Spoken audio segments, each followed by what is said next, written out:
Assalamualaikum warahmatullahi wabarakatuh. Sebelumnya, perkenalkan nama saya Amara Mayasena dengan NIM A1D5245050. Di sini saya akan membahas mengenai pendidikan dan psikologi dalam memahami perkembangan manusia melalui teori, intelijensi, dan sosial kultural. Untuk latar belakangnya, pendidikan merupakan proses penting dalam kehidupan manusia yang bertujuan untuk mengembangkan potensi individu secara menyeluruh. Dalam proses tersebut, psikologi pendidikan membantu memahami bagaimana manusia belajar dan berkembang. Perkembangan manusia tidak hanya dalam aspek fisik, tetapi juga ada kognitif, sosial, emosional, bahasa, serta dipengaruhi oleh teori psikologi, intelijensi, dan latar belakang sosial kultural.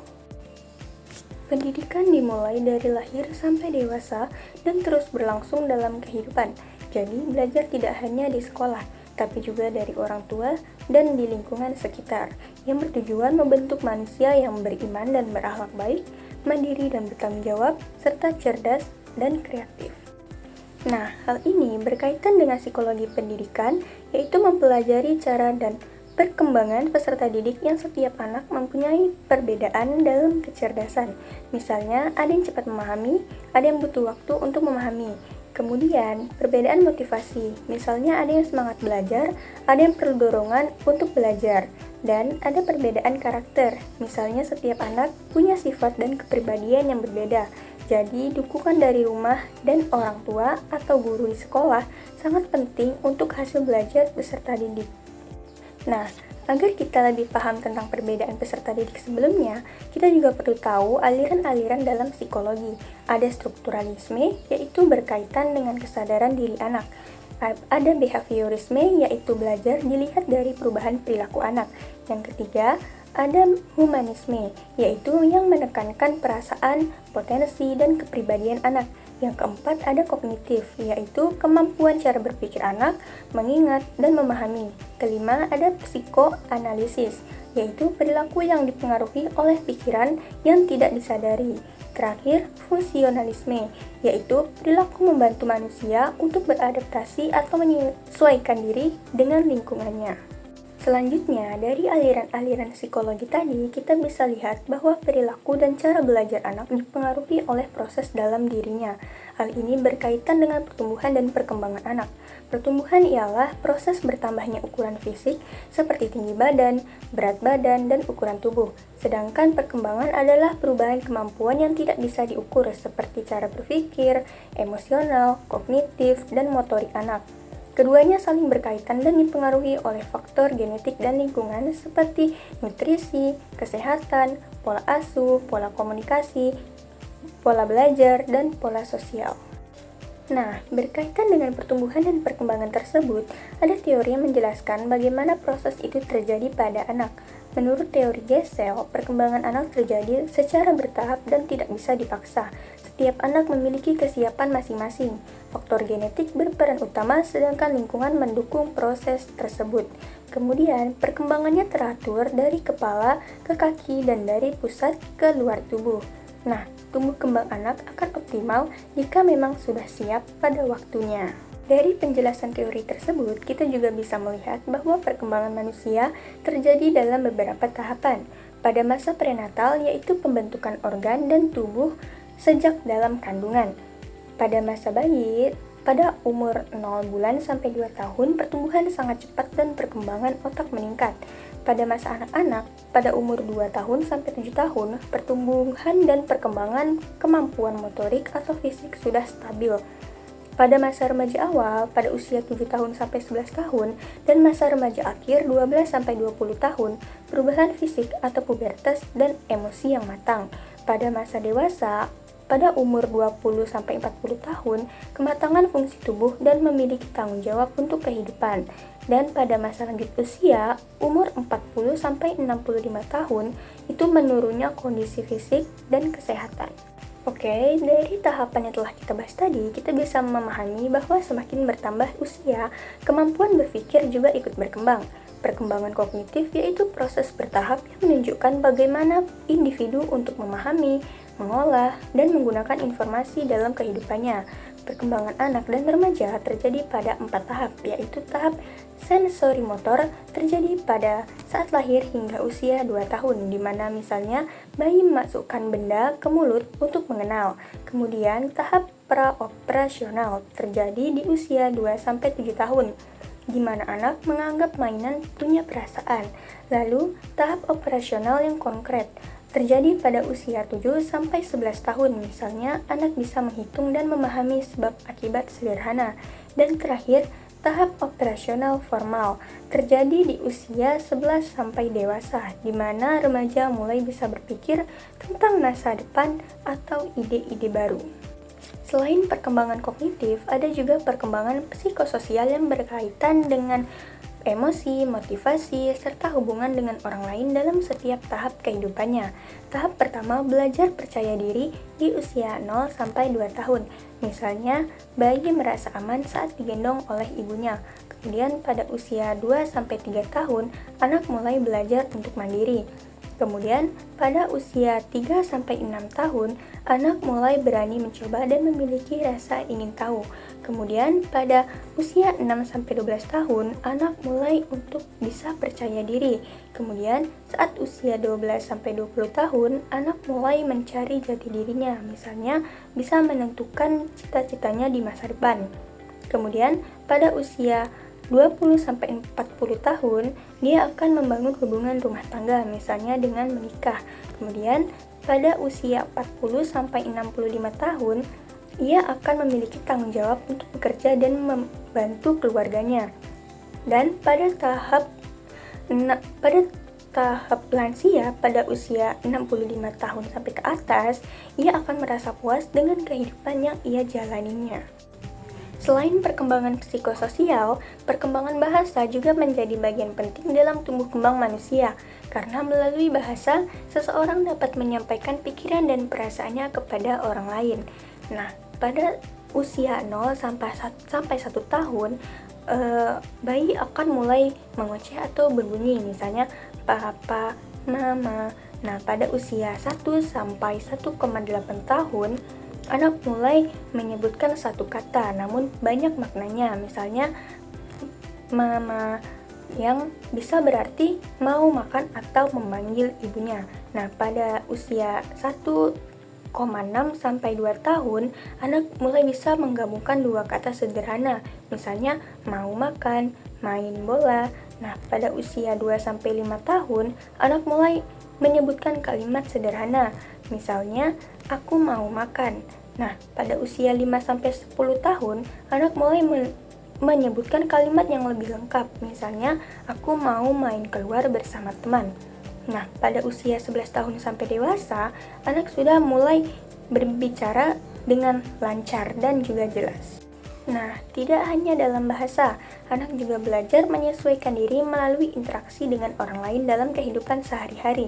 Perkembangan sosial emosional terlihat mulai usia 4-6 tahun, di mana anak belajar bermain, bekerja sama, mengendalikan emosi yang berkembang dari senang, marah, takut, kecemburu, malu, kasih sayang, dan membangun rasa percaya diri. Pada masa 0-6 tahun atau disebut masa Golden Age, di mana otak anak mulai berkembang sangat pesat dan sangat optimal. Seiring dengan perkembangan sosial emosional yang sudah dibahas, anak juga perlu belajar menghargai perbedaan seperti budaya, ras, etnis, atau agama dalam lingkungan sekitarnya sejak dini. Ada 5 dimensi guru untuk membuat lingkungan belajar inklusif. Pertama, integrasi materi atau memasukkan contoh dan konten dari berbagai budaya. Kedua, konstruksi pengetahuan, yaitu membantu siswa memahami budaya berbeda dalam ilmu pengetahuan. Ketiga, pengurangan prasangka, yaitu bagaimana sikap dapat diubah dengan metode dan materi pengajaran. Keempat, pendidikan yang sama dan adil, yaitu menyesuaikan metode belajar supaya semua siswa bisa berhasil. Terakhir, pemberdayaan budaya sekolah dan struktur sosial, yaitu memastikan semua siswa agar merasa dihargai dan didukung. Nah, selain memahami keberagaman budaya, anak juga perlu memahami perbedaan peran dan identitas. Salah satunya terkait dengan gender. Gender merupakan cara seseorang memandang dirinya sebagai laki-laki atau perempuan, berbeda dengan jenis kelamin yang berkaitan dengan anatomi seksual dan perilaku seksual. Sementara gender berkaitan dengan peran, perilaku, dan sifat yang dianggap sesuai bagi laki-laki atau perempuan menurut budaya dan masyarakat. Stereotip gender seperti perempuan lemah atau laki-laki yang agresif bisa membuat anak merasa terbatas dan enggan mencoba hal-hal baru. Perbedaan kemampuan atau minat antara laki-laki dan perempuan bukan sesuatu yang tetap. Hal ini bisa berubah tergantung konteks budaya, sosial, dan cara belajar yang diberikan. Pendidikan punya peran penting untuk menghapus bias gender tersebut, misalnya lewat kurikulum yang adil dan lingkungan belajar yang setara. Selain peran pendidikan dalam hapus bias gender, anak juga perlu dikembangkan kemampuannya dalam berpikir dan memecahkan masalah melalui intelijensi. Intelijensi itu kemampuan kita untuk memecahkan masalah dan belajar dari pengalaman. Intelijensi berpengaruh untuk prestasi akademik dan juga keberhasilan hidup. Maka dari itu, penting bagi kita untuk mengembangkan intelijensi itu sejak dini. Sedangkan IQ hanyalah salah satu cara untuk mengukur kemampuan kognitif seseorang, terutama kemampuan belajar dan berpikir logis. Intelijensi bisa diukur dengan tes individual dan tes kelompok. Tes individual dilakukan satu persatu dengan penguji langsung. Jadi kita bisa melihat proses berpikir, emosi, dan kemampuan detail peserta. Kemudian tes kelompok diberikan ke banyak peserta sekaligus, jadi lebih cepat dan efisien. Biasanya dipakai di sekolah untuk melihat potensi belajar peserta didik. Nah, di sini ada contoh soal tes individu. Ada Stanford Binet itu untuk mengukur IQ dan kemampuan kognitif anak secara lengkap. Kedua, skala Wechsler untuk WAIS untuk dewasa, WISC untuk anak, dan WPPSI untuk prasekolah. Ketiga, Kaufman untuk menilai proses informasi dan kemampuan belajar. Keempat, ada Woodcock-Johnson untuk mengukur berbagai kemampuan kognitif secara komprehensif. Terakhir, PPVT untuk mengukur kemampuan memahami kosakata. Nah, kemudian untuk contoh soal tes kelompok itu ada Cognitive Abilities Test edisi ke-6 untuk menilai kemampuan verbal, kuantitatif, dan nonverbal siswa. Kedua, Otis Lennon School Ability Test edisi ke-8 untuk mengukur kemampuan berpikir umum anak TK sampai ke SMA. Ketiga, Multidimensional Aptitude Battery 2 untuk menilai verbal dan nonverbal pada remaja hingga dewasa. Terakhir, Simple Scale untuk screening kemampuan intelektual dan fungsi kognitif cepat. Setelah mengetahui contoh soal tes individu dan kelompok, kita juga perlu memahami bagaimana teori belajar menjelaskan proses anak memperoleh pengetahuan, mulai dari perubahan perilaku hingga perkembangan kemampuan berpikir. Jadi, teori behaviorisme itu melihat belajar sebagai perubahan perilaku. Artinya, kalau seseorang sudah belajar, kita bisa lihat dari tindakannya. Dalam belajar, stimulus dan respons itu penting. Misalnya, guru memberi contoh, kemudian murid menirukannya.